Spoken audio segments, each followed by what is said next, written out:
e xarope. Doutor Nenex Rei Chicletes, doutor bacteriologista formado pela Faculdade de Cuspe.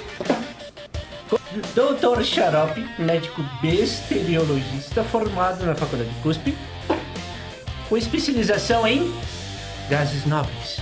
Tem várias frentes aí, né? A gente tem 83 voluntários, doutores palhaços de hospitais, né? Aí tem alguns projetos, né? Tem o Instituto Nenex Futebol Clube também, que tem o pessoal lá que é voluntário também. Aí tem o projeto Docas também no Sítio Joaninha, que também atende crianças lá de sábado, né? Reforço escolar e várias atividades.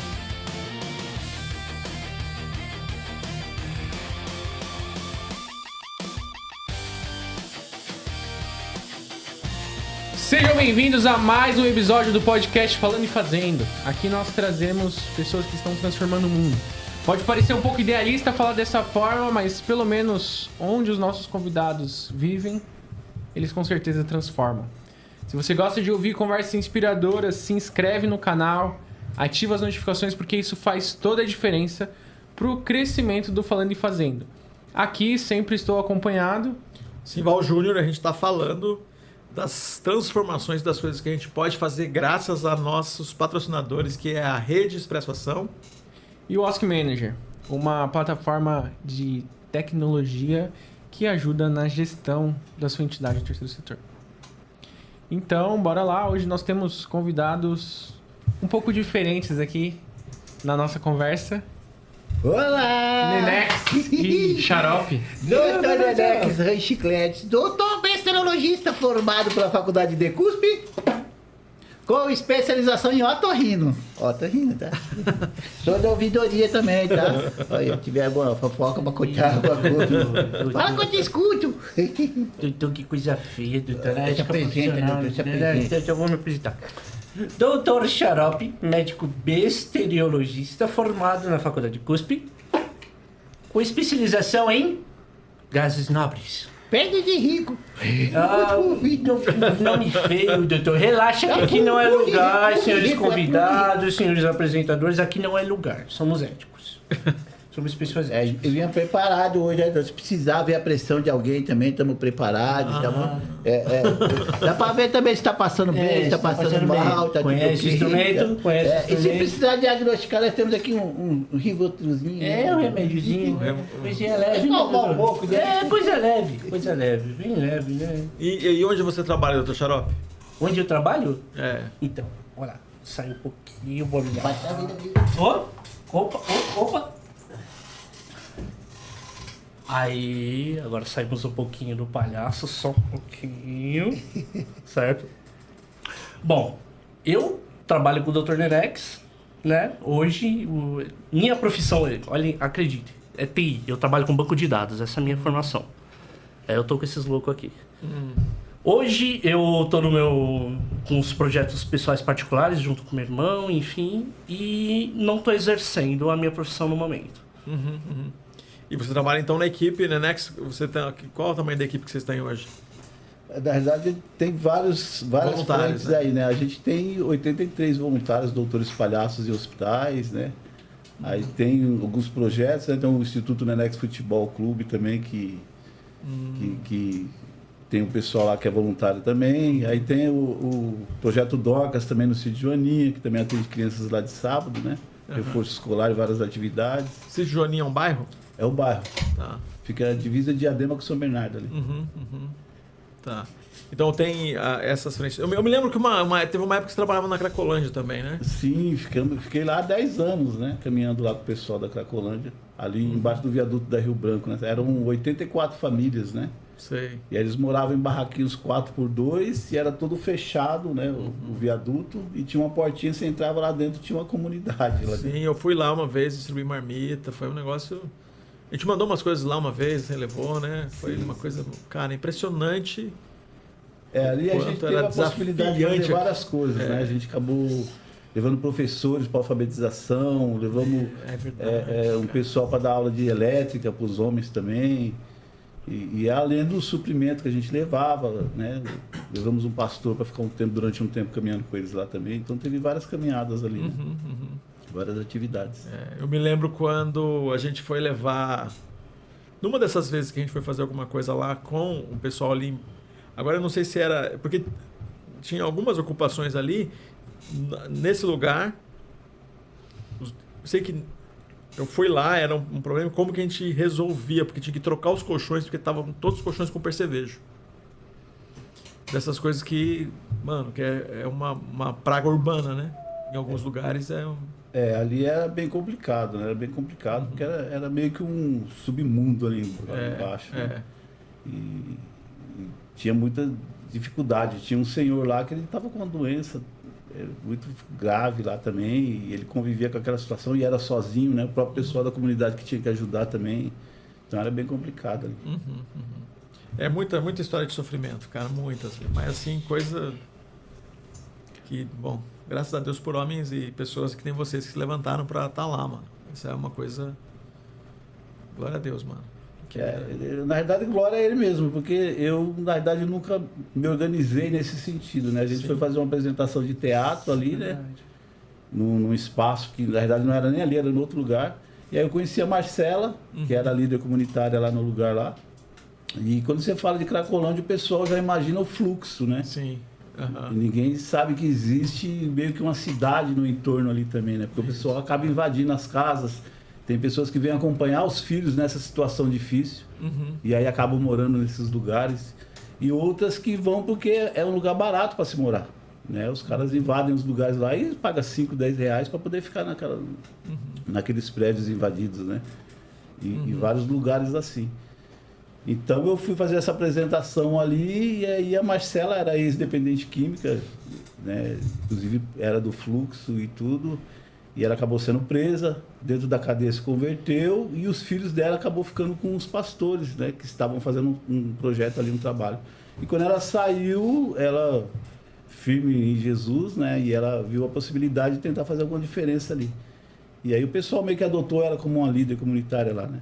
Só que esse lugar onde ela estava, ela não tinha ajuda de ninguém, né? Porque ali tem vários grupos, organizações, né? Organizações. Tem a Cristolândia, tem Novos Missão Rumos. Sena, tem várias atividades. Só que não vence, né?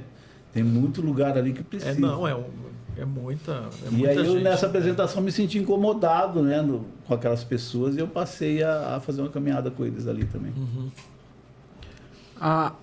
Aqui vocês falaram já sobre o atendimento a um público bastante diverso, um perfil bastante diverso. E a principal abordagem de vocês, evidentemente, é o palhaço. Com quais grupos a abordagem do palhaço é a mais complexa? Cara, eu acho que não tem. Na verdade, eu só não fui em enterro.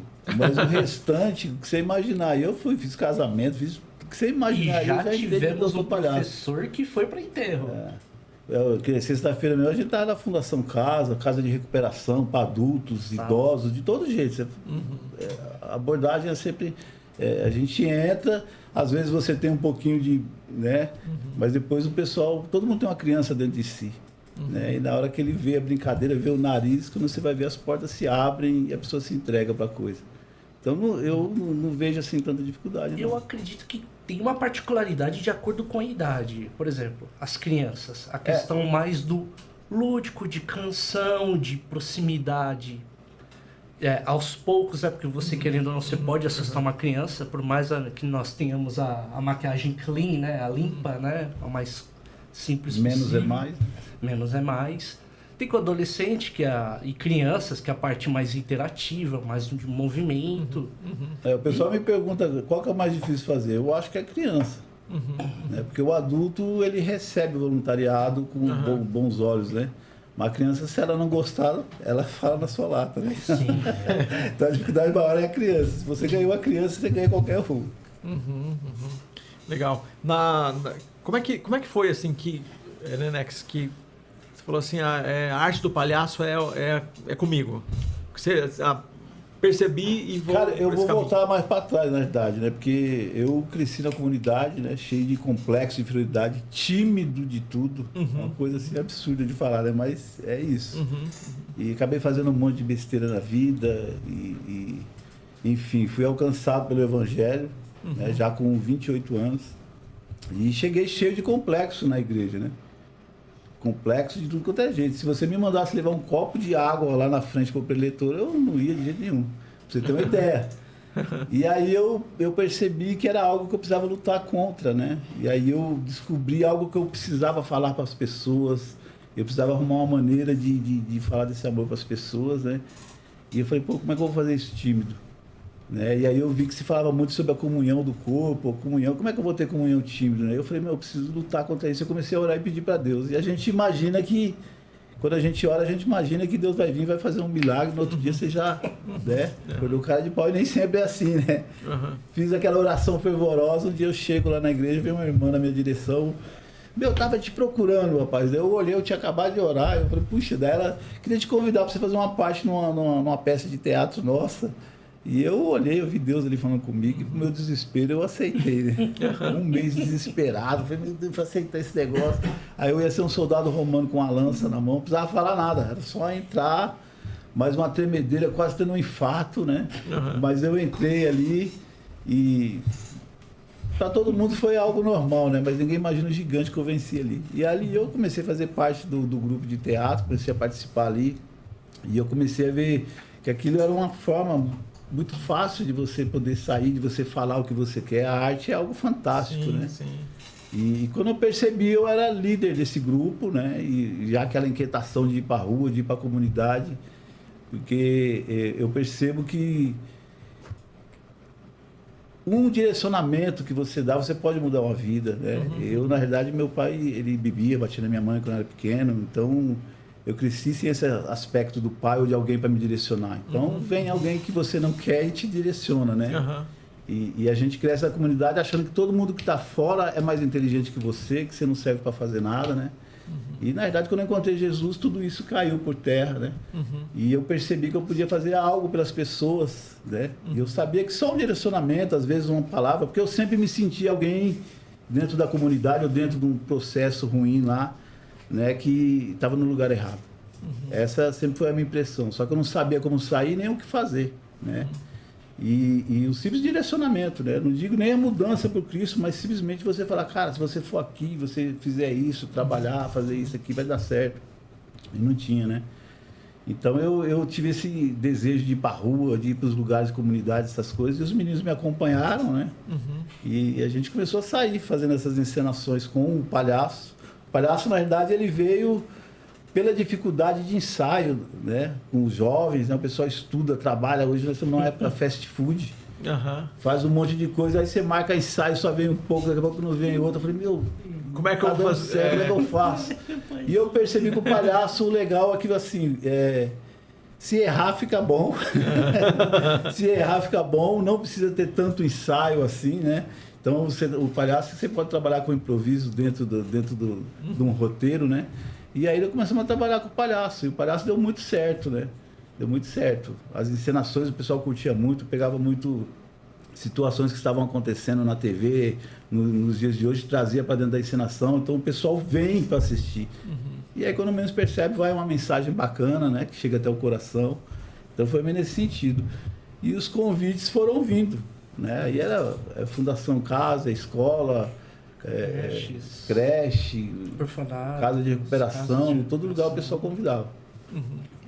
Eu me lembro de estar num dos eventos que a gente participou, que agora eu não lembro, acho que o Zé da Mocidade para Cristo organizou, ele e uma equipe de pastores em São Bernardo, sei lá, tinha muita gente participando lá, né? Naquele centro de convenções lá. Ah, sim, lá no Senforp. Isso, Senforp. Foi uma das que a gente participou junto. No Senforp era um evento de missões, né? Você... Então a gente está vendo aqui, conversando com ele, mas era... O The Next dominou lá, a plateia... Bateram palma de pé, cara. Foi impressionante ali. Uma coisa simples, né? Deram... Sei lá, deve ter dado para ele 3 minutos, ele fez 5. Assim. Eu fiz o menino de rua lá, foi bem bacana. Porque, na verdade, eu sempre gostei muito, a palhaço eu me dei muito bem, né? Porque eu gosto muito dessa linguagem popular, né? O teatro, ele tem aquela coisa de atrair mais os pensadores, né?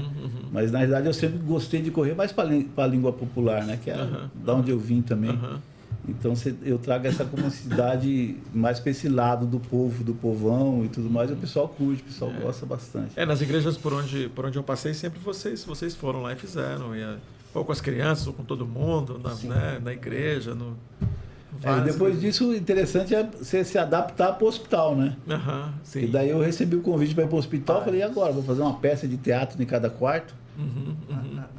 Como é que faz? Daí o pessoal, não, a gente vai descer as crianças para uma sala e vocês fazem para eles lá. Daí desceram as crianças que podiam para essa sala, né? E eu comecei a interagir lá e fazer a encenação, e eu comecei a pegar algumas crianças para participar. De repente eu olhei, eu vi uma no colo da enfermeira bem doentinha. Aí fui tentar pegar ela, não quis, respeitei, a gente continuou. No final da encenação, eu olhei pro colo da enfermeira, não tava mais lá.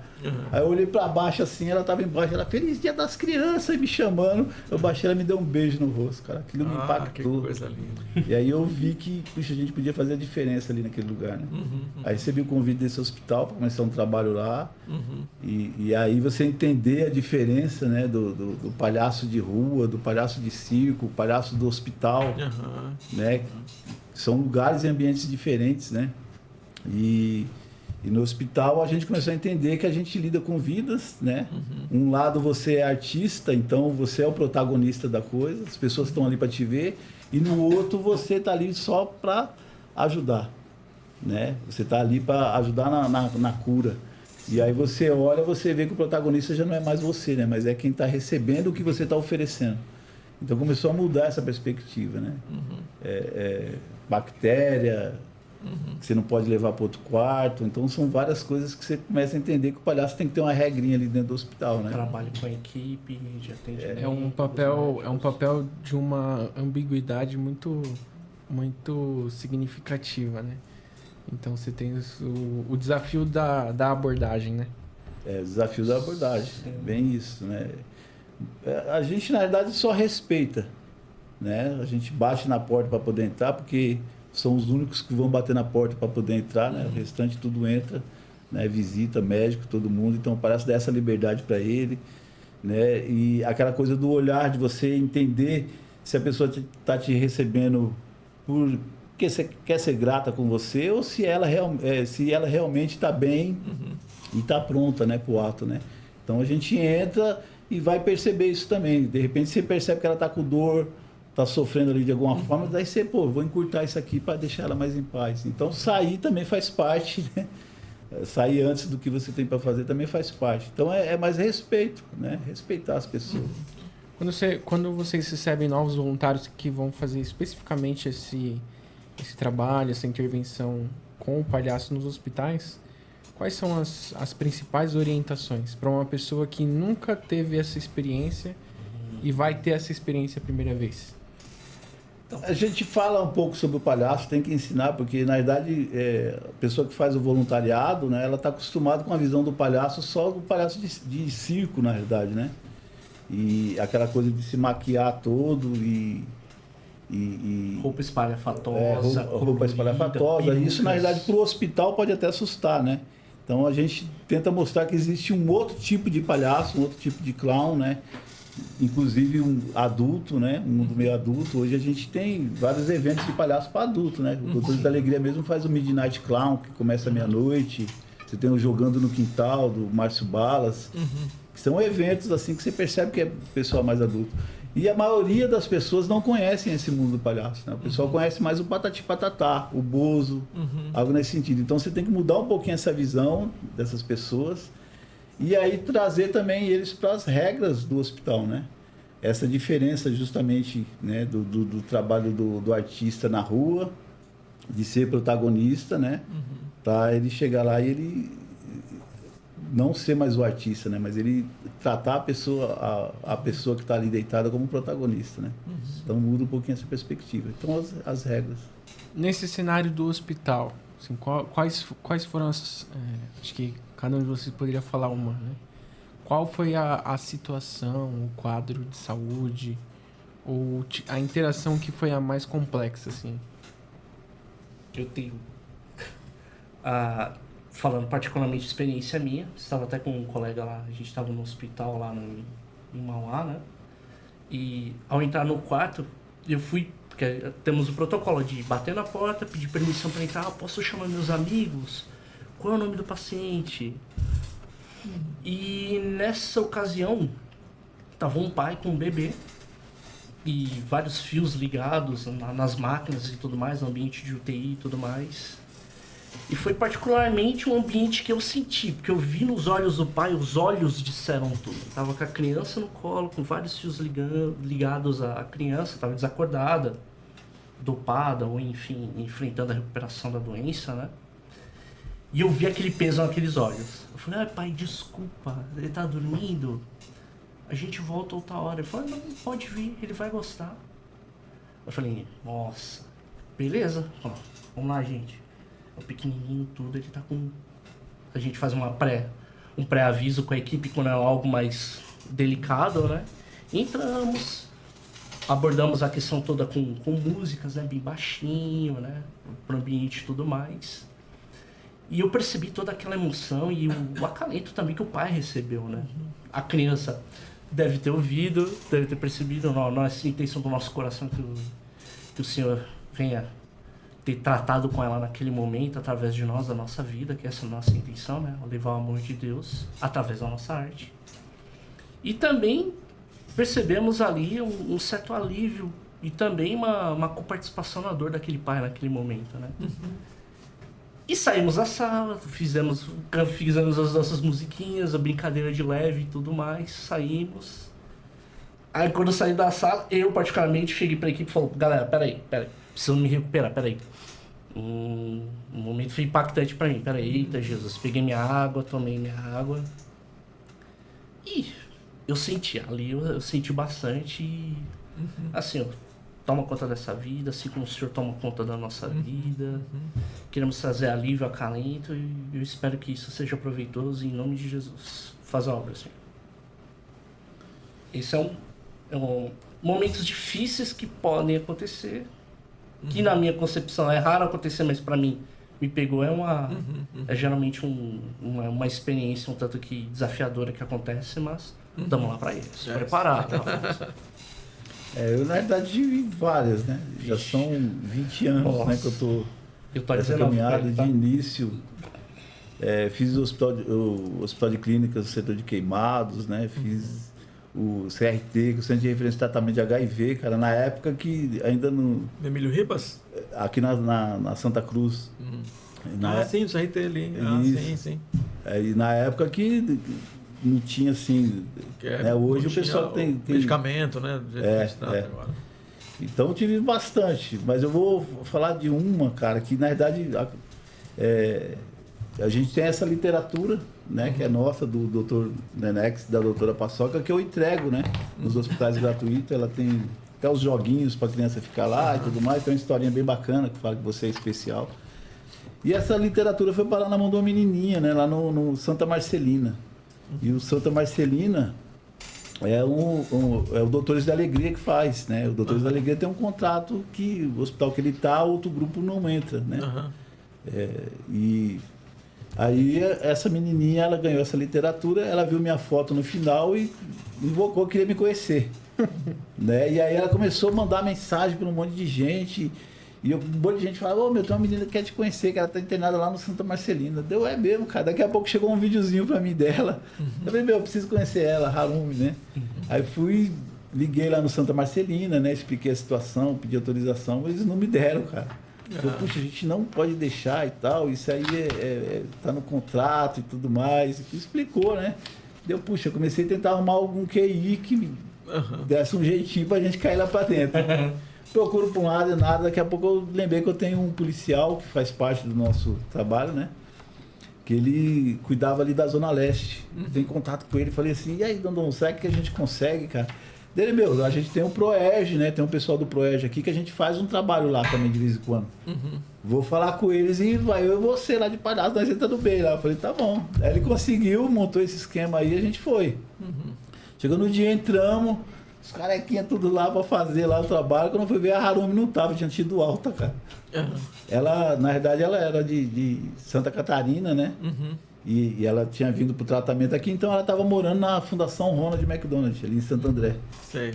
Aí, beleza, a gente fez o trabalho com as crianças que estavam ali, inclusive uma delas colocou o endereço no meu bolso.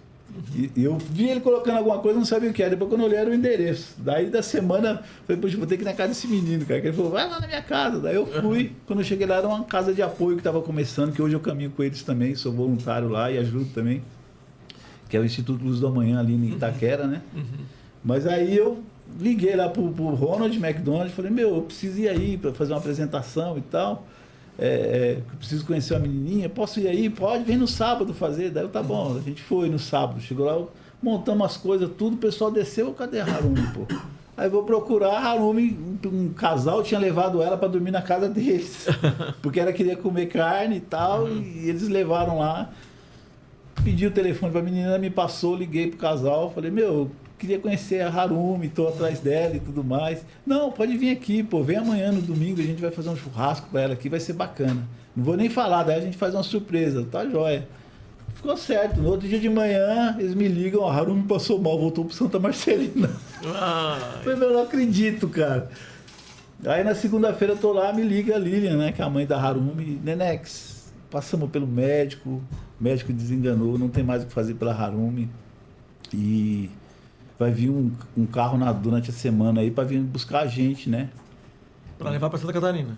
Para levar embora de volta. E aí puxa, só que eu queria muito que você conhecesse ela, porque ela quer muito te conhecer. Ela fala já que é o sonho dela te conhecer. Ela quer ser doutora palhaça com você. E eu falei, puxa, vou dar um jeito. Aí vai eu lá para frente do Santa Marcelina. Falei, o que eu faço, cara? Não sei, tentei conversar lá, os caras não deixavam entrar. Aí falei com o pessoal da enfermagem, o pessoal até falou, os caras vão embora às 5 horas, a gente dá um jeito. Deu, beleza, daí fiquei lá na frente esperando. Só que daí tava passando a médica dela, né? Daí fui lá e conversei com ela, falei assim, aconteceu isso e tal, expliquei a situação. Dela, isso? Não, isso é fácil de resolver. Pegou na minha mão e me levou para dentro do hospital. Olha só que oportunidade. 5 horas fiquei com essa menina, a menina parecia um anjo, cara. 5 horas, cara. A menina parecia um anjo. Eu tava te esperando mesmo. E não parecia que estava no terminal, cara. Era incrível. Eu gastei todo o repertório que tinha de música, de brincadeira, de tudo que eu podia fazer, eu fiz ali. A mãe dela filmou a gente, sabe? Ela estava blogueirinha também, então ela me entrevistou. A gente tem os vídeos, tem tudo isso aí. E aí batizei ela, a doutora Riso Frouxo, né? Tive a oportunidade também de falar de Deus para ela, foi maravilhoso.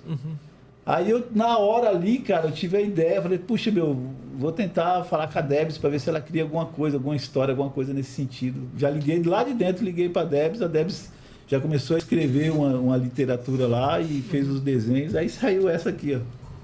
Olha só. Que é a Princesa Riso Frouxo, que eu batizei ela a doutora Riso Frouxo, né? E aí a gente conta um desencontro, né, de uma maneira engraçada, né, com os desenhos da Debs. De um semeador que ele procura uma princesa que está numa torre que é inalcançável, né? E aí acaba passando por várias dificuldades para poder chegar até ela, né? Aí ficou bem bacana. E aqui eu conto a história também, né? A história do jeito, né, que aconteceu. E aqui tem as fotinhas dela, né, da Harumi. E ela me marcou muito, assim, pela pouco de tempo de vida e ao mesmo tempo o tanto de vida que ela emanava dentro de si. Quantos anos ela partiu? Se eu não me engano, ela tinha uns 11 anos, cara. E depois que vocês se encontraram, ela viveu muito ainda? Como é que foi ela? Não, ela passou, se eu não me engano, acho que mais 15 dias. Que coisa, cara. Mas ela chegou a ver os desenhos. Ela viu os desenhos? Viu os desenhos e tudo. Então eternizou a interação, né? Eternizou a interação de vocês. Eternizou. Ela viu os desenhos, gostou muito. Foi muito bacana, assim. Que coisa linda. Mas foi algo que ficou bem forte, né? Mas na verdade a gente acaba passando por muita situação, assim, né? Tanto que, assim, são coisas que foram acontecendo e eu tive que trabalhar, inclusive, comigo mesmo, né? E aí, como é que vocês fizeram? Vocês trabalham com a equipe que vocês atendem, porque vocês lidam com gente que está lidando com a morte chegando, né, cara? Como é que vocês fazem essa... Tem uma preparação? Tem como que vocês... Preparação não tem, porque... Pega forte, cotidiano, né? Cara, é dia a dia. Você tem que viver e aí você vai se superar. O que eu faço é vir conversar comigo, a gente conversa, a gente bate o papo, né? Um curso, porque cada um lida de uma forma diferente, né? Uhum. Às vezes o pessoal me pergunta assim, ou na realidade assim, às vezes a gente fala do curso, aí o pessoal fala, não, pra mim, eu não posso ver criança, cara, não posso ver... pra mim é difícil eu ver criança sofrendo e tal. Eu falei, cara, você é a pessoa certa, velho, pra ir... Ele falou assim, não, mas como assim, cara? Se eu não consigo... Daí eu falei, cara, hoje em dia a sociedade está de uma forma que se você passar mal, as pessoas pisam em você. Né? Então, quando você encontra alguém que se compadece com a dor de alguém, cara, você é a pessoa certa para ir, porque você vai fazer alguma coisa, cara. Por mais que isso te machuque, né? Então, no início, quando eu comecei a fazer, inclusive o hospital de clínicas, quando eu fazia o setor de queimados, eu muitas vezes desisti ali. Muitas vezes eu falei, Deus, eu não vou mais, não vou, pra mim não dá isso. Daqui a pouco o telefone tocava, cara, as crianças, véio, quando eu falo que você vai vir, fica tudo doido. Eu, meu Deus! O hospital de queimados aí eu ia na marra, cara. O tratamento é muito doloroso, né, cara? E aí você vê, que nem o menininho, cara, múmia, de repente ele me vê, ele aí levanta querendo brincar comigo, e daí o duro é você saber das histórias, né? Que você vai ver que pegou fogo no barraco todo, mãe e pai morreu, só sobrou a criança na vida. Então são situações assim que você vai te impactando mesmo, né? É muito interessante a forma como as pessoas vão lidando com a exposição constante ao sofrimento, né? Nesse contexto hospitalar é um desafio.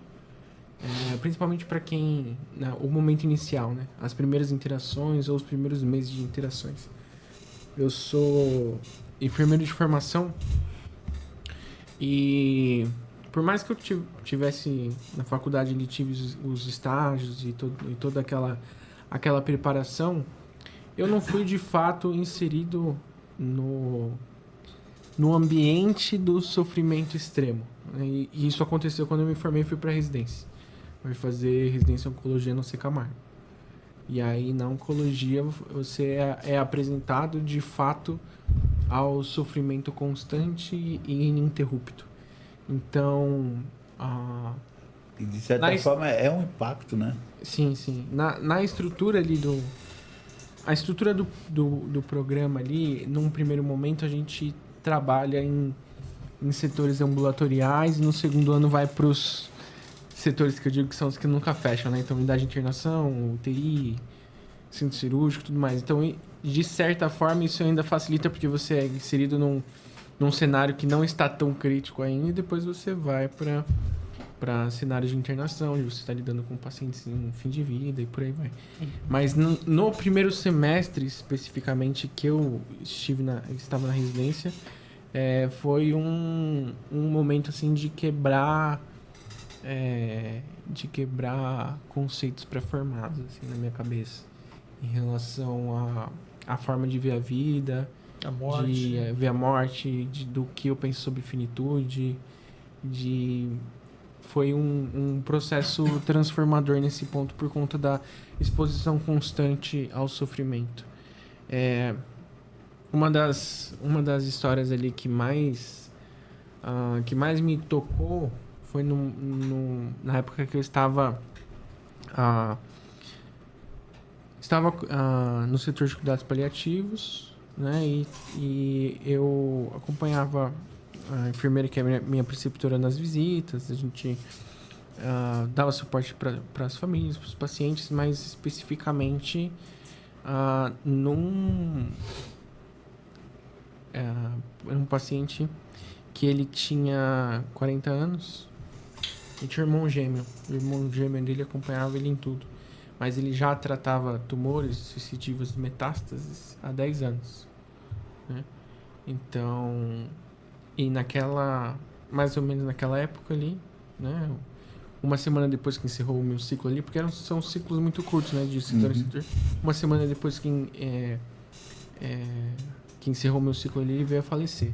Mas nos momentos de conversas com o irmão e com ele, eu me via, me enxergava neles a minha relação com o meu irmão. Né? Meu irmão, entre eu e o Deco, a gente tem 5 anos de diferença aproximadamente.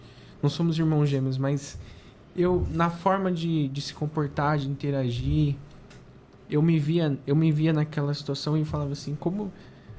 E aí foi pesado para mim nesse ponto de olhar e falar assim, como seria se fosse eu na situação de câncer Despedida. e como seria essa lógica da despedida de eu ser a pessoa que tem a doença e precisa do tratamento e precisa desse suporte, e como seria a situação inversa, né? Como que nós lidaríamos com isso? Acredito que depois dessa situação, especificamente, foi o grande ponto de virada da forma de saber lidar, né? Saber separar as coisas entre o sofrimento que você é exposto diariamente e tirar isso da sua mente no dia a dia, na vida pessoal, né? Então, acredito que a partir dali foi o momento que eu passei a lidar melhor, de fato. Me preparou pro que veio na sequência. Isso aí chama-se humanização, né? Na verdade, a gente, até no curso, você estava perguntando, eu tenho um exercício que a gente faz, né? Que eu separo a turma, né? Coloco metade para um lado, metade para o outro. E aí cada um aqui escolhe ser uma flor. Né? Como que seria? Qual flor que você gostaria de ser? Eu sou a rosa, como é que seria a sua rosa? Daí ele faz, eu falo, então fica paralisada aí. Daí a rosa fica lá e a gente forma ali um jardim, né? E aí a gente fala que a gente quer colorir o mundo, né? Que a gente quer ser palhaço, porque a gente quer fazer com que todo mundo ame. Aliás, tem uma flor aqui, né? Exato. E aí esse pessoal fica lá paralisado. Daí eu falo, mas só que a gente precisa, né? Como é que a gente vai fazer? Qual a ferramenta que a gente vai usar para a gente espalhar esse amor por aí, né? Como é que a gente faz para um jardim sair e espalhar pelo mundo? Daí tem que polinizar, né? Então a gente vai... O que vai ser esse lado aqui? As abelhas. Aí os caras... os marmanjão, assim, ó. Daí todo mundo vai para lá e vai para cima das rosas lá e tudo mais, né? Só que daí o cara que é rosa... Se ele ficou muito aberto, ele já se arrepende, né? Porque os outros vêm para fazer cosquinha, vêm para brincar e tudo mais. E aí nisso depois a gente faz o contrário também, dá a oportunidade deles ir para lá também, que faz parte do jogo. E depois eu falo sobre isso, né? Sobre essa questão que às vezes você quer ser rosa, porque é bonita, é colorido e tudo mais, só que você está exposto, né? E o que é melhor ser, rosa ou abelha, né? Os caras não é melhor ser abelha, né? Exatamente. E é a mesma relação quando você vai para o hospital, né? De repente você descobre que você está com uma doença, você fica preocupado, às vezes você não fala nem para a família, né? Já fica com aquela angústia. Aí você vai para o hospital, chega lá, você é atendido às vezes mal, o pessoal te passa para o médico fala para você, olha, você vai ter que ficar internado, você está com uma doença bem difícil e tudo mais. Aí te dão uma roupa que você fica nu, exposto, né, de uma forma para outras pessoas que você nunca viu, cara. E aí você é deitado numa cama, né? A sensação de você estar deitado e todo mundo estar em pé, né? Então é uma situação muito difícil, cara. E aí a pessoa às vezes que está te atendendo não tem essa humanização, né? Ela não tem essa empatia, né? Ela olha para você como se fosse uma empresa, né? E às vezes ela brigou com o marido, brigou com a esposa e ela vem te tratar mal muitas vezes pela situação que ela está vivendo. Então essa ideia da pessoa se colocar no lugar da outra é empatia, né? E a ideia é justamente essa, a relação da humanização. Porque tem muitos profissionais que infelizmente eles não têm essa humanização, eles estão atrás só do dinheiro, só da coisa, né? Mas é uma profissão para mim que eu acho escolhida por Deus, cara. Maravilhoso. O pessoal costuma falar, pô, esse trabalho que vocês fazem, o trabalho que eu faço, cara.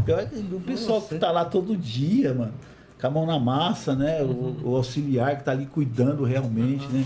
Fazendo coisas que a gente não faz. Aquilo ali eu acho fantástico. Aí você vê os enfermeiros, o pessoal, a equipe médica que recebe muito bem a gente. Vocês estão aqui de novo, que legal.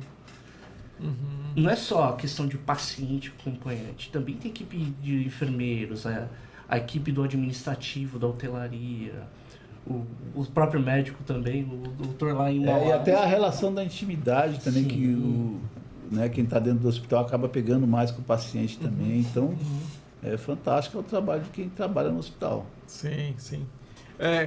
Quando você começou a montar então a tua interação para o hospital e começou a trabalhar com equipe e preparar as pessoas, a interação com as igrejas? Foi desde o começo, você falou, começou no teatro e manteve sempre uma relação com as igrejas. Sim. E que eu me lembro das peças, né, como a gente falou agora, e você tem peças, como é que funciona essa... Então, nós começamos com as peças de teatro, né? Na verdade, eu fui para o acampamento a primeira vez com um palhaço, né? Eu montei umas esquetes. E aí fizemos essa sketch no acampamento, o pessoal gostou demais. Aí vou ter que fazer na igreja. Eu fiz na igreja, eu recebi o convite de outra igreja para ir em outra igreja. Aí comecei a receber convite. Cara, por incrível que pareça, assim, ó, eu nunca fui num lugar onde eu me ofereci. Eu sempre fui onde me convidaram, cara. É incrível isso. Inclusive o hospital. Inclusive aqui, né? Todo lugar nós somos convidados para ir, assim. Então virou uma coisa minha com Deus, assim. Que o dia que eu não tiver mais convite, eu acho que chegou o meu tempo de parar, né? Mas enquanto a gente tiver convite, a gente vai. E aí comecei a receber convites para as igrejas, para os lugares. E quando eu fui para a rua, comecei a receber convites do pessoal, né, secular também, de orfanato, casa de educação de escola, dos lugares também.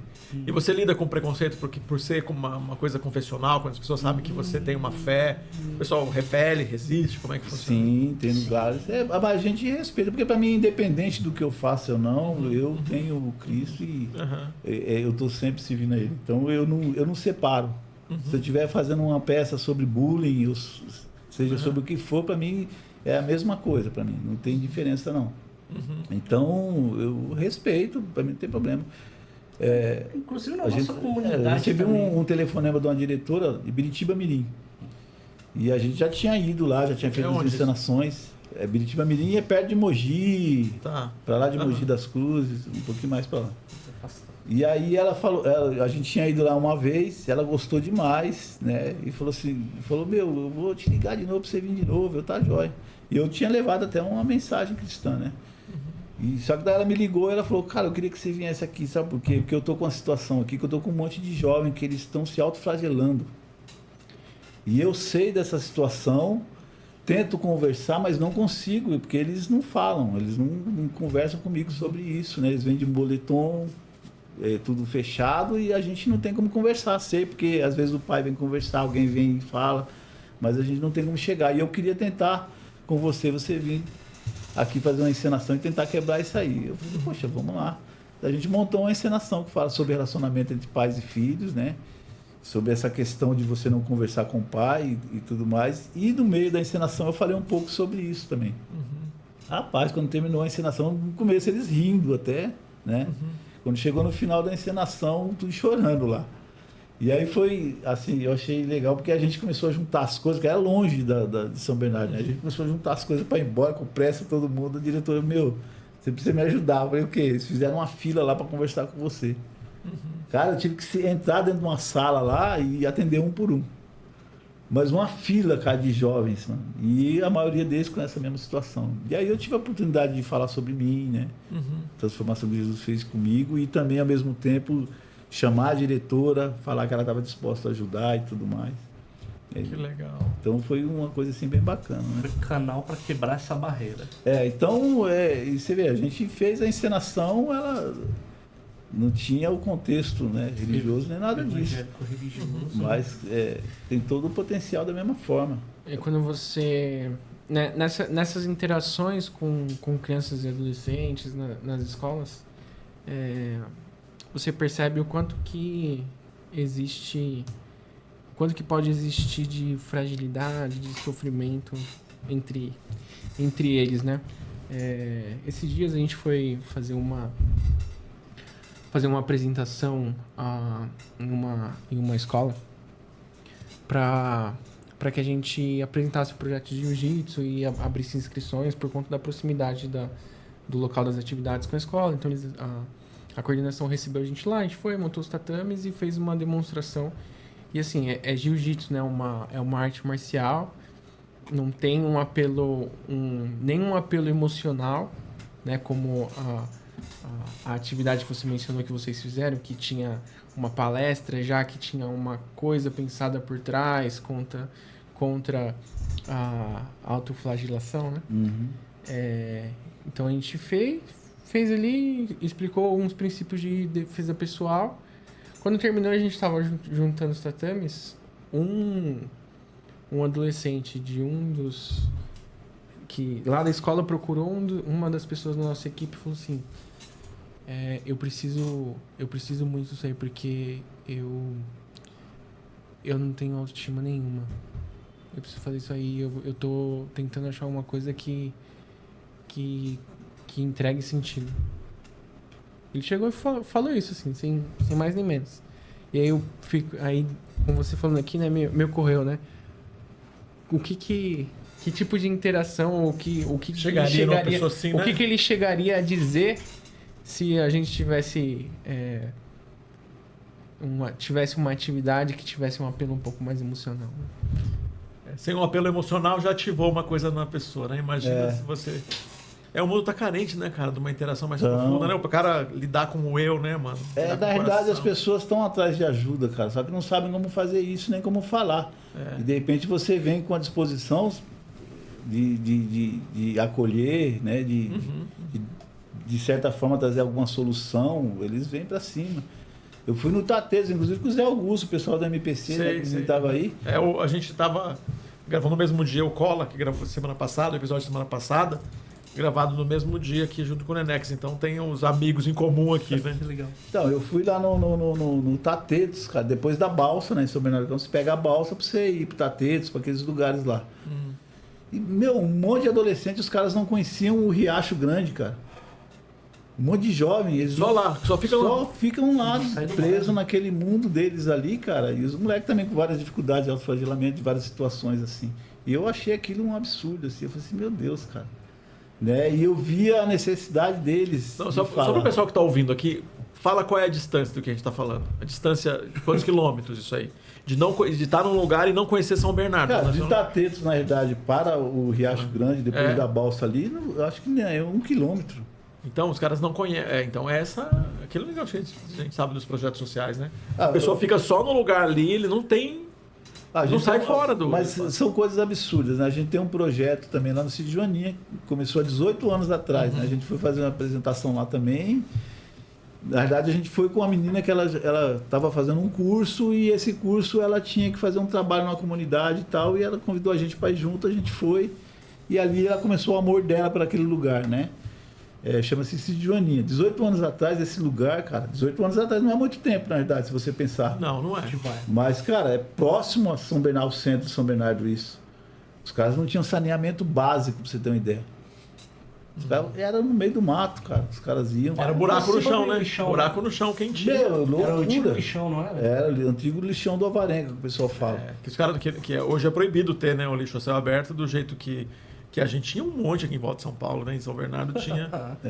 Todas as grandes cidades aí tinham... As grandes não, as cidades aqui em volta tinham esse lugar. Cidades ao redor, né? O descarte, exatamente. Agora a região metropolitana... vai ficar ali... Tá bonitinho. Então, e são os absurdos que existem, né? Nesses lugares que não são tão longe, né? Que são próximos da gente.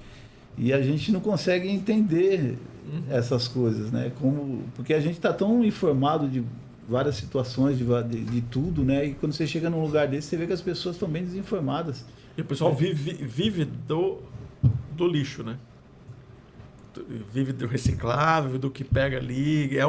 É um ciclo de sofrimento, né, cara? De miséria muito... E às vezes é que nem eu falei, né? Um direcionamento que você dá. Peraí, mano, tem um mundo aqui do seu lado, cara. Você tem direito, né? O cara não tem nem o Bolsa Família, mano. O cara tá pegando lixo e o cara... Então, tem o direito de não pegar. A dificuldade maior que a gente tem lá, inclusive, até de conseguir recurso, tentar ser uma ONG ali, é porque nem a prefeitura de São Bernardo queria assumir, nem a de Diadema. É como se não fosse de ninguém ali, né? Então os caras ficavam largados. Agora a de São Bernardo assumiu, né? Então começou o processo de revitalização, de cuidado lá, de asfalto e tudo. Olha só que coisa, cara. Só que tudo é trabalho voluntário dos voluntários da comunidade. Você vai ativando, né? Você vai ativando. Aí vê que tá dando certo. O cara aprende que ele é responsável, que ele é parte da solução, que ele não tem que ficar esperando, que ele tem que se movimentar, né? Exato. E às vezes até por entendimento, preconceito é complicado, né? A gente teve um caso lá, eu cheguei uma vez, na verdade a menina estava conversando com... Inclusive o pessoal que é até da ação social e tudo, né? E ela, eu não sei o que eu faço, porque tinha uma senhora que ela bebia, largava 5 filhos, cara, dentro do barraco e ia beber cachaça, cara. Uma loucura. E aí eu tava com essa dificuldade, e aí o pessoal, entrega pro Conselho Tutelar e tudo mais. E aí ela veio falar comigo, eu falei assim, não, pega aí, cara, pega uma cesta básica aí, vamos lá na casa dela, vamos lá ver o que tá acontecendo, né? Porque a gente já diagnosticar a coisa sem ver. Aí chegamos lá, cara, no outro dia, o barraco era assim, terrível, né? Você via a situação bem precária, mas ao mesmo tempo você via o chão limpo, você via o amor que as crianças tinham por ela, né? E para quem vive e conhece um pouquinho a mais da realidade, a gente sabe que muitas vezes você tenta ajudar mandando para o Conselho Tutelar e a criança vai parar numa fundação casa, vai parar num lugar que acaba virando o contrário da situação. O estado pior, né? Na prática. A gente cresceu em comunidade, a gente sabe que não é bem assim. E a gente tem muito trabalho, o Ferraz Vasconcelos mesmo, que a gente já fez lá de trabalhos, né, onde ficam os jovens e essas crianças. Pô, tinha lugar lá que a gente ia lá, que a molecada pulava o muro para usar droga, depois voltava, entendeu? E os funcionários tinham medo deles. Então tinha toda uma complicação. Então é muito complicado essas situações, né? E essa mulher, na realidade, a gente viu que era mais uma questão de orientação, de cuidado, porque é muito fácil você falar assim, não, mas não usa camisinha, mas olha o tanto de filho aí. Poxa, mas ela vai fazer o que da vida? O único divertimento que ela tem é sexo, velho. A pessoa vive numa pobreza daquela, não tem uma televisão para assistir, cara. 2, 3 doses de cachaça, né? Cachaça vai fazer sexo, velho. E inclusive até um tema, a questão de sexualidade também, de adolescentes, de adultos também, é um tema que nós que convivemos, eu posso falar por mim, do trabalho voluntário que a gente vê, que nós cristãos vamos acompanhando a comunidade, pecamos um pouco nessa orientação, essa parte humana. A gente precisa abordar isso também. Sim. É o direito da pessoa. Não, mas você pode estar estimulando uma vida sexual ativa, precária. Eu falei, não, peraí, calma. A gente está falando de educação primeiro. É um direito da pessoa. E com orientação devida, exemplo devido através do evangelho, a gente pode reformar essa pessoa de acordo com os padrões do Senhor, como bem aprover ele trabalhar na vida dessa pessoa. Essa senhora mesmo, ela começou a participar mais do projeto, né? E, cara, mudou. Outra pessoa ajuda, inclusive, a fazer o mantimento para as crianças, fazer a alimentação para as crianças e tudo mais lá. Então, orientação, né? Se tivesse levado os filhos para o Conselho Tutelar, o que poderia ter virado também, né? Então, às vezes, é você ir lá e colocar a mão naquilo que você está vendo que está difícil, e não você só julgar ou decidir de longe, né? Sim. Quando uma pessoa, então, agora está ouvindo aqui e fala assim, eu queria fazer parte disso, como que funciona? Alguém chega, fala, manda uma mensagem, sei lá, quero fazer parte, como que é o processo de se aproximar, de chegar, como que vai... Qual é o passo a passo, assim? Dos doutores palhaços, ela vai fazer um curso nosso, né? Que a gente sempre está oferecendo, de 4 em 4 meses, mais ou menos, a gente oferece esse curso aí. Inclusive vai ter um agora, dia 9 de maio. Dia 9 de maio vai ter um curso desse aí. E aí ela faz esse curso, né? E a gente passa as diretrizes, como é que funciona, tudo mais. E aí ela vai fazer uma visita com a gente no hospital, né? E aí se ela gostar, aí ela dá continuidade, né? Ela compra o jaleco dela e começa a participar junto com a gente. Então também. Primeiro, ela não chega já fazendo nada, vai chegar vendo, vai ter um processo aí de... Não, ela vai fazer o curso e ela já vai fazer, na verdade.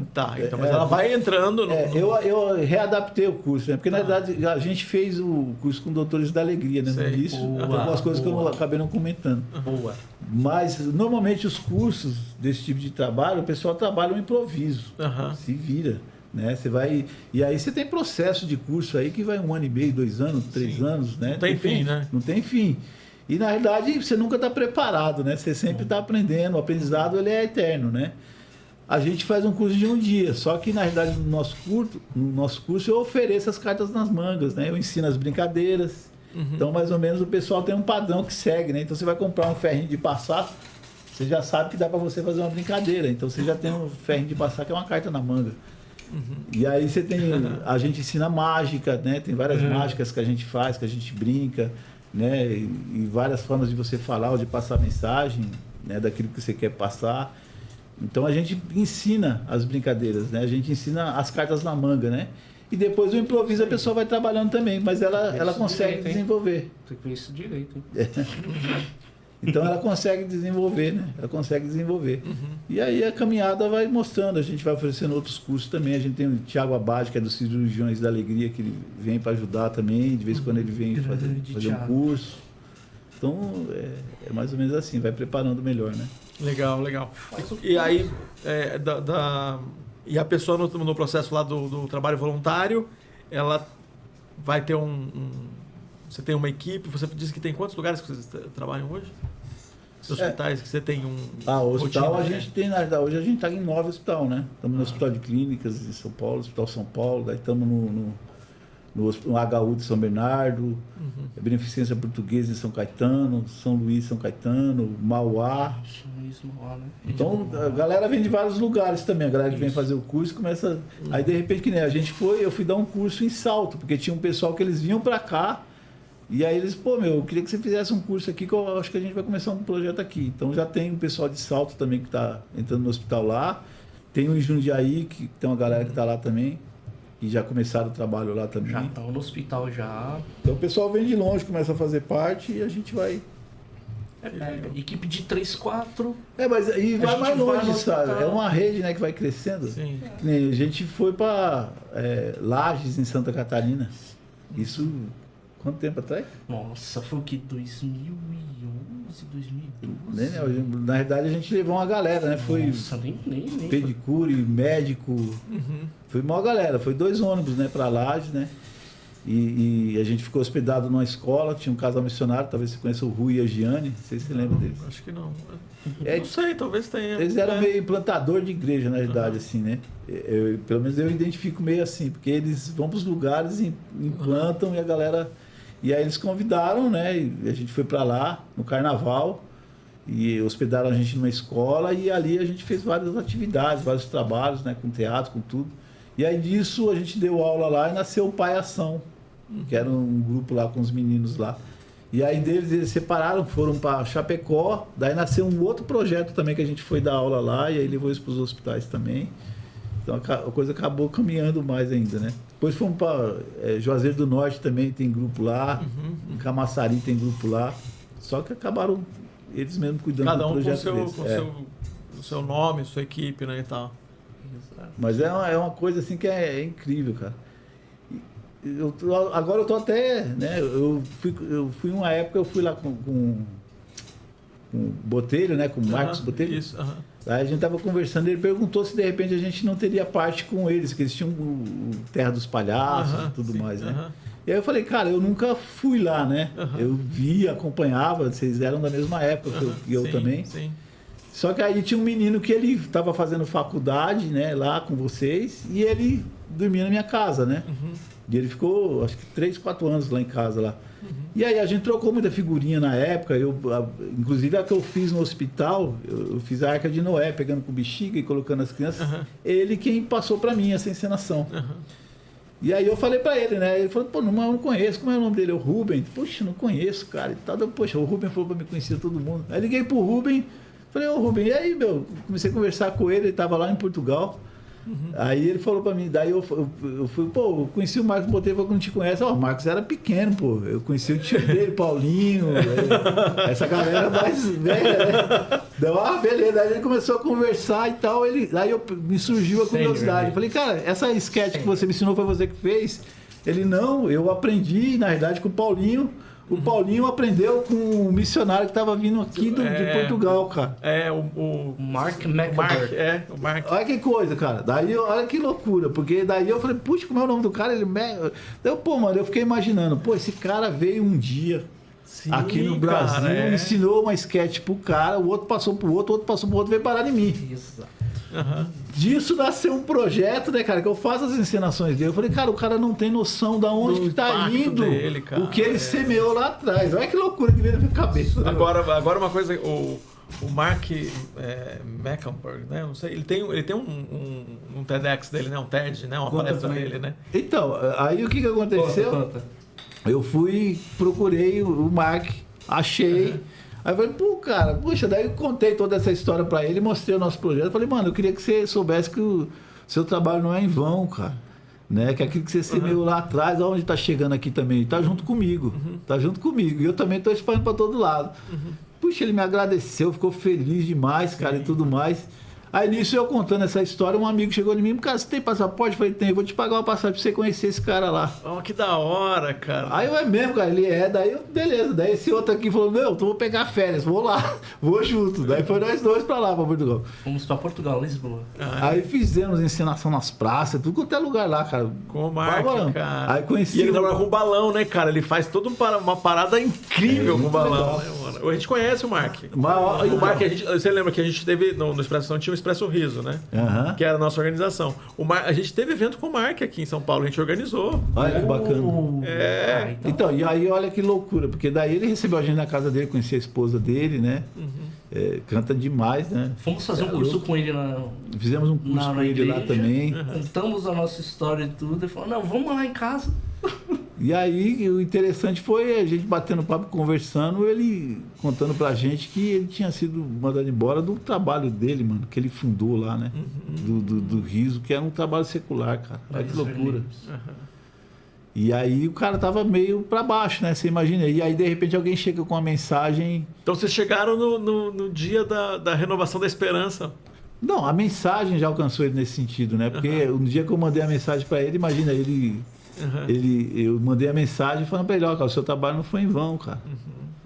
Olha que coisa que Deus faz, né, cara? Incrível essas. Sim, é demais, cara. O palhaço Paulinho, aliás, vamos trazer ele um dia dele aqui. Ele é amigão. Porque eu fui, uma das coisas, né? Vocês estavam aqui, vocês viram o Cola, estava aqui, o Cola da Mocidade para Cristo. A Mocidade para Cristo foi a primeira missão que eu fui voluntário. Então eu tenho uma relação muito antiga com o Marcelo Gualberto, esse pessoal todo, sei lá, tá no coração, esse povo tá no meu coração, assim, de que me despertou, né? Eu tinha um tempo longe de Deus, assim, eu vivi meio doidão, assim, né? Fui voltar para Jesus, assim, depois já casado. E aí, quando eu parando com as drogas e querendo ajustar a minha vida, a Mocidade para Cristo me aceitava, mano, do jeito que eu era. Então eu tava... Aquele negócio do jeito da igreja ser meio enrijecida com as coisas e a missão, a galera mais olhando para as coisas do jeito que eu não conseguia ver. E aí, cara, eu tava ali, eu tava descobrindo a minha característica, do que eu sou até hoje. Eu tava vendo os caras fazendo isso. E aí eu comecei a fazer amizade com esse pessoal. E eu fui para um treinamento em 98, para ver o tempo que faz isso aí. Em 98, lá em Belo Horizonte. E lá em Belo Horizonte, então, na equipe, o Paulinho não era palhaço, não tinha acontecido nada disso aí. 2 anos ou 3 anos depois, ele encontrou o Mark em um evento nos Estados Unidos. Uma coisa assim. E aí começou. O Paulinho foi o primeiro palhaço e aí influenciou uma geração, mano. E a gente tá conversando aqui. Eu fiquei imaginando o preconceito que o Mark deve ter enfrentado. Lá em Portugal, né? Eu enfrentei na minha igreja, cara. Às vezes eu ia fazer o palhaço lá, as senhoras levantavam e saíam da igreja. Que a gente faz, a gente E aí você imagina ele, né? E eles sabem, né? Eu me vesti de palhaço pra fazer, mano. Preguei na rua muito, cara, vestido de palhaço. Muito, cara. Nossa. Puxa, o palhaço pregador. Tem um monte, cara. Um monte. É palestra, né? Mas era uma palestra, né? Digamos que era uma palestra. Era só característica. Isso, mas era usando a principal do Mark lá, usando fazer os cachorrinhos, balão e tal. Eu não conseguia fazer, mano. Aí a Márcia... então, o Rubem fazia essa daí também. A Márcia... Eu não conseguia fazer, cara. Aí a Márcia falou, não, mas eu consigo fazer. Ela treinou lá, ela conseguia fazer. Aí eu... Você ia falando e ela ia então, fazendo. Mas é porque a gente viu o Marcelo Gualberto fazendo, que o Marcelo também não fazia. Era o Paulinho que fazia e o Marcelo que falava. Então a gente repetiu isso, cara. E lá no Nordeste, aqui em São Paulo, cara, foi o Mark é incrível. Ele foi um dos primeiros McDonald's, né? Isso, ele foi... Do Ronald McDonald. Se não me engano, ele foi a segunda versão do Ronald McDonald dos Estados Unidos. Que legal. Então a arte... A história do cara é fantástica, né? A gente teve o Helder aqui. O Helder é diretor de cinema. O Helder foi, eu acho que uma ou 2 vezes o melhor Ronald McDonald do mundo. Já esteve aqui com a gente, né? Então, Tem essa história do O palhaço. do Ronald é a roupa e a maquiagem, né? Porque um sai igual pra dar tipo você nunca sabe o que tá por trás, né? Exato, que é a característica, né? Um palhaço tá diferente do nosso, né? Então é muita do que vocês... Na verdade, é uma influência muito do Mark, né? De você encontrar a tua identidade, né? Tem o teu nome, né? Tem uma coisa que respeita a tua identidade. Você vai, aos poucos, criando o teu... O teu palhaço é muito identitário, né? Então, é bem interessante saber que tem essa história aí. Mas, olha, Nex, a gente vai chegando aqui pro final da nossa conversa. E a gente tem umas perguntas que a gente faz junto aqui, Nenex e Dr. Xarope. Então, a gente tem uma pergunta que a gente faz sempre aqui para terminar, quando tá chegando no final. E aí, o Pedro faz uma delas e eu faço as outras duas. Então... A primeira pergunta que a gente faz para todo mundo é pensando no contexto do terceiro setor. Ela foi estruturada pensando nesse mundo de impacto social, de empreendedorismo social.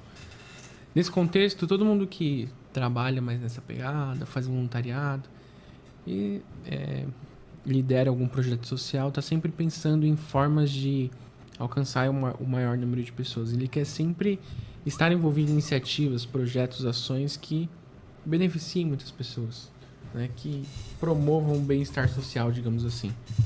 Então a pergunta ela é estruturada pensando nisso. Se vocês vencem, quem vence junto com vocês? Todo mundo ao nosso redor. E nós também. Eu venço, né, na realidade. Eu acho que o apelo de quem faz esse tipo de trabalho é justamente esse, né? É você sanar uma dívida que você tem com você mesmo, né? Algo que você mesmo não teve muitas vezes, né? Pelo menos no meu caso é esse, né? Eu venho de uma situação precária, difícil em vários contextos. De né? não ter, né? Exato. E o que me motivou a fazer isso é justamente isso, né? Entender que tem pessoas que sofreram igual eu. Né? Então, na verdade, eu estou me curando. É uma autocura, exatamente. E outra pergunta é baseada numa lógica de encontro que não acontece aqui fora, né? Na realidade, ele acontece lá dentro. Então, precisa de um pouco de abstração para a gente poder fazer essa resposta. Mas considerar, se vocês pudessem encontrar com o eu de vocês, não sei se tinha apelido, não tinha, como é que era, né? Qual a sua idade, Nex? Rapaz, eu parei de contar. Acho que... Faz 10 anos. Mas se você encontrasse com o seu eu de 10 anos, que assim, a gente considera que é a idade final de infância, começo de adolescência, ali pré-adolescente, onde você, né, 11 anos, ali você consegue perceber as coisas um pouco melhor. Se você se encontrasse com o eu de 10 anos, se você encontrasse com o seu eu de 10 anos, o que você, né, batendo um papo assim, você pode contar o que está vivendo hoje. O que você diria para o seu eu de 10 anos? Cara, meu eu de 10 anos era muito sofrido. Com 9 anos eu estava tomando conta de carro na rua e já estava conhecendo droga, cara, para você ter uma noção. Então eu acho que eu diria calma que vai dar tudo certo. Né? Acho que seria bem isso aí. E para o seu eu de 10 anos, o que você diria? Também lá na comunidade, lá junto de família desestruturada, acho que diria a mesma coisa, calma. Todas as coisas vão se encaixar. As coisas vão se encaixar, todas as coisas cooperam para o bem daqueles que amam a Deus.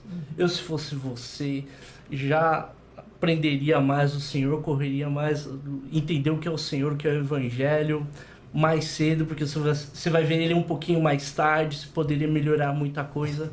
Mas acredite, você vai ser muito feliz, vai fazer muita gente feliz. Que legal. É porque eu acho que tem a ver com paz, né? É porque é uma pergunta meio dúbia, na verdade, sim, né? Porque sim. Eu poderia pensar também em coisas que me facilitariam a vida hoje, né? Se eu pudesse falar comigo mesmo lá atrás, olha, faz isso aqui porque lá na frente você vai dar bom. Pergunta difícil para simplificar rápido Mas assim, ao mesmo tempo, cara, vocês judiam na pergunta. talvez eu falaria algumas coisas no sentido até para o lado financeiro, né? Mas eu não sei se isso também poderia mudar a minha trajetória, porque uma das coisas que eu corro atrás naquilo que eu faço é a paz. E ela eu sinto muito e eu me sinto muito feliz. por fazer o que eu faço, independente de muitas vezes não ter condições ou não ter aquilo que talvez eu almejaria, né? Penso da mesma forma. Mas eu acho que eu ia ocultar muita coisa do que aconteceu, porque Então eu acho falaria, que cara, continua aí que vai dar tudo certo mesmo. eu acho que se esse moleque de 10 anos fosse perguntar, e aí, como é que é aí no futuro? Cara, muita coisa é bom você não saber, não. Mas eu posso dizer pra você, vai ficar bom. Vai ficar bom. E essa ideia nessa conversa, imagina que o seu eu de 10 anos está ouvindo coisas que vocês estão contando aqui, né? Ele tá... O que o Nenex de... Como é que era o apelido dele de 10 anos, 11 anos? Tinha apelido? Nenê. O Nenê. O que o Nenê diria pra você na hora que ele ouve tua história? Ele ouve o que você está fazendo hoje. Ele ouve um pouco de tudo isso que a gente falou aqui. Se ele ouvisse isso, meia hora de conversa, ele ouve esse negócio aqui, ele diria alguma coisa? Se ele ouvisse tudo isso aqui, ele ia ficar feliz, cara. Ele ia se orgulhar, porque era algo que ele não imaginaria que aconteceria, né? Até hoje, eu às vezes me surpreendo, até, por exemplo, na questão da timidez, né? Nessa época eu era muito tímido, cheio de complexo e tudo mais, né? E depois de muito tempo, hoje, ainda eu olho para trás e falo, cara, que loucura, né, cara? Como é que eu imaginaria? O Nenê sabendo que você foi para Portugal, né, ia cara? virar um Apresentou palhaço. numa praça, Que eu mano. ia virar um palhaço, cara. Pois é. Ia viver isso, né? Então são loucuras assim que a gente só tem a agradecer a Deus, né, pela oportunidade. E aí, você, como é que... Eu acho que o meu moleque de 10 anos... Eu sempre... Ele falaria alguma coisa pra você? Eu acho que ele ia perguntar muita coisa, porque na minha idade, nos meus 10 anos, eu fazia meus brinquedos, né? Não me envolvi com coisa errada, mas já vi muita coisa feia perto. Eu falei, cara, relaxa, se concentra, continua sendo como você. Não, e tal coisa. Não, cara, o que você precisa saber é isso. Continua, relaxa, que todas as dificuldades vão construir um homem decente, que é o que você quer ser. Diferente do seu pai, de tudo que você viu da sua realidade, você vai ser. Então calma, relaxa, força e bora. Legal. E como é que o pessoal encontra vocês? Nenex _semearte, né? Instituto Nenex, também, Instagram, vai achar. Colocou Nenex no Google lá, também vai aparecer bastante coisa lá. NEX, né? Já vai achar. E 11 99448 1461. Só mandar um zap mensagem aí. já era. Legal demais. Parabéns pelo trabalho que vocês têm feito, viu? Eu agradeço. É bom demais. Toda vez a gente se encontra. Há muitos anos, Nenex, a gente vai se encontrando por aí, né? Sei lá, quantos anos faz, hein, meu? Rapaz, Faz uns 14 anos aí, pelo menos. Por aí. Que Aproveitar também, se tiver oportunidade, queria falar um pouquinho que a gente está atrás aí de captar recursos com a encenação para a Lei Rouanet, né? Que é outra coisa também que eu... É uma peça que vocês têm? Eu tenho a encenação, inclusive, que eu fiz lá, que fala sobre relacionamento entre pais e filhos, que eu contei aqui da escola. Sim. É justamente essa Aí encenação. vocês escreveram a peça. Aí a gente montou ela, colocamos como projeto para apresentações em escolas e tudo mais, né? Na verdade, eu já faço de graça, a verdade é essa, né? Mas a gente quer poder receber. Hoje eu vivo da arte, né? Então, a gente faz teatro secular em vários lugares, em escolas e tudo quanto é canto, ao mesmo tempo que é também o nosso ministério, né? Então, se alguém quiser contribuir, quiser ajudar de alguma forma aí, é uma possibilidade aí, né? De poder investir, né, na troca pelo imposto para o governo, né? Ao invés de pagar o imposto para o governo, ajuda a gente, poxa vida. É isso aí. O imposto vai ser pago mesmo de qualquer jeito, né? Exato. O governo abre mão de um pedacinho que pode fazer essa peça acontecer. Agora, uma coisa que eu queria muito salientar, deveria até ter falado, é a desinformação em relação à Lei Rouanet. Sim, né, cara. Vira e mexe a gente faz. Você tem uma ideia, eu recebi uma ajuda de uma igreja que cortou porque me viram relacionado à Lei Rouanet. Eu fui aprovado... Uma igreja parou de te ajudar? Não consegui nenhum recurso, cara. E a igreja me cortou porque acharam que fazia sentido eu estar envolvido com Lei Rouanet. Isso é uma desinformação terrível, Eu olhei e né, falei, cara, você recebe lei de incentivo também, você sabia? Eu falei, não, eu não. Eu falei, lógico que recebe, você paga imposto. A igreja, né? A igreja é imune. A igreja é imune e está sendo... Cara, que coisa. Incrível, né, cara? Então, mas essa é a desinformação que a gente vive no nosso país. Bom, explicar aqui mais uma vez a Lei Rouanet.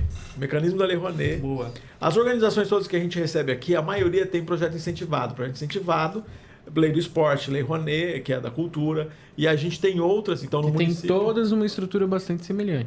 No município, no estado, todas estão ligadas aos impostos que nós pagamos. E aí o governo abre mão de uma fração desse imposto. No caso, a Lei Rouanet é 1%, 2%. Depende se é pessoa física ou se é pessoa jurídica. Jurídica é 4%, né? 4%. E aí a empresa, se ela tiver o imposto, o imposto no modo, ele tem que estar em lucro real, né? E não lucro presumido, então ela declarar em lucro real e não lucro presumido.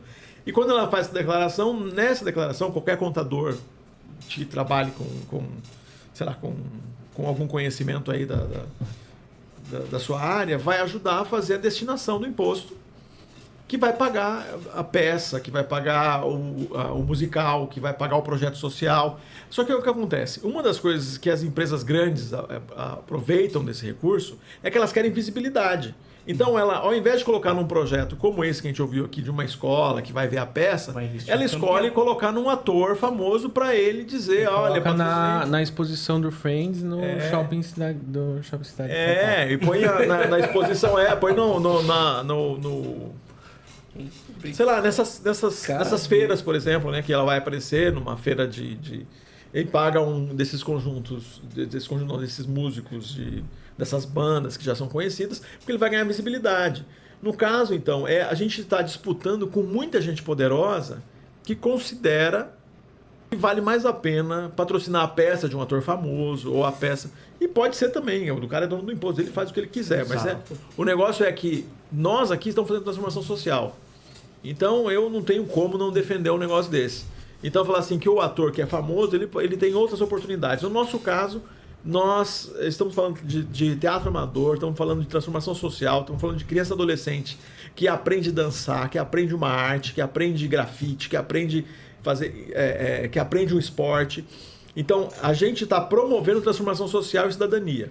Então, seja na palestra, seja no ensino da arte, seja numa peça como essa que o Nenex está apresentando para a gente gente está fazendo isso e a gente está promovendo desse jeito. Agora, a gente sabe que isso tem um montão de desinformação. E aí, infelizmente, não tem como falar o contrário disso.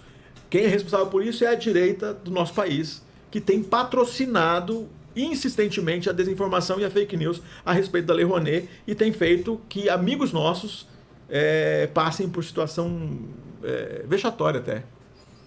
Mano, a gente está fazendo... É isso que vocês ouviram aqui, mano. A gente está indo lá levar comida embaixo do viaduto. Dinheiro nosso, não é? A gente já fazia, A gente já faz. Imagina se a gente tivesse. Então, é triste que a gente tenha que passar por isso. Mas é um desserviço, né, que a gente vê aí. A gente fazendo e a gente... E nem é grande coisa, né? Pois a gente falar assim, a gente falar que os nossos projetos... você vai ver projeto de 200 mil, 300 mil, né? E a gente vai ver essas peças aí quanto... Para 1, 2 anos. Então é isso. Para 1 ou 2 anos. E fora o tanto de gente que vai vir, né? Que vai receber, ser beneficiado. Por isso tá gerando emprego para as pessoas, pô. Isso, né? O cara pode ver da arte, né? Então é um desafio daqueles grandes que nós temos, inclusive, fazer isso, fazer esse enfrentamento. É uma pena que a gente tenha que passar por isso, né? Eu sei que no governo passado, né? No governo anterior, a gente teve essa situação e aí quando eles eram governo aí não sabiam o que falar, né? Aí não, vamos tentar consertar isso e tal. Mas só que tanto tempo falando mal que não conseguia mais reverter, né? Tanto tempo falando contra, né? Que depois não conseguia reverter. Mas eu sei que a gente tem gente consciente em todos os escopos políticos aí que tenta trazer uma luz sobre o negócio, mas isso é muito triste. Né? O Nenex envolvido com a Lei Rouanet não pode receber. Cara. Eu fui só aprovado, eu nem consegui captar. Não tem nada, né? né, cara? Depois a gente descobre que ser aprovado é só o primeiro passo, né? Não, ser aprovado já é uma luta danada, né, cara? A gente sabe como Já é difícil trabalhar com arte no meio evangélico, a gente já apanha pra caramba nesse meio. Quando sai pra fora, você apanha também. Você sai pra fora, você apanha também. Porque você tem preconceito lá fora também em relação àquilo que você dentro, fora. Aí quando tá tentando conseguir um recurso, a gente apanha de novo, gente. Vamos amar Cristo. Vamos amar o povo. É difícil, né, cara? Mas é isso. Bom demais receber vocês aqui. Que bom que vocês aceitaram o convite. Pessoal, se curtiu essa conversa, manda pra alguém que você acredita que vai gostar também. Se inscreve no canal, ativa as notificações aqui de novos vídeos. Isso faz toda a diferença pro crescimento do Falando e Fazendo. Reforçando, Falando e Fazendo só é possível por conta do patrocínio de nossos patrocinadores, Rede Expresso Ação, uma rede de projetos de impacto social, e Osk Manager, uma plataforma de tecnologia para a gestão do terceiro setor. É isso aí. Próxima segunda, mais um episódio. Abraço, pessoal. Até mais.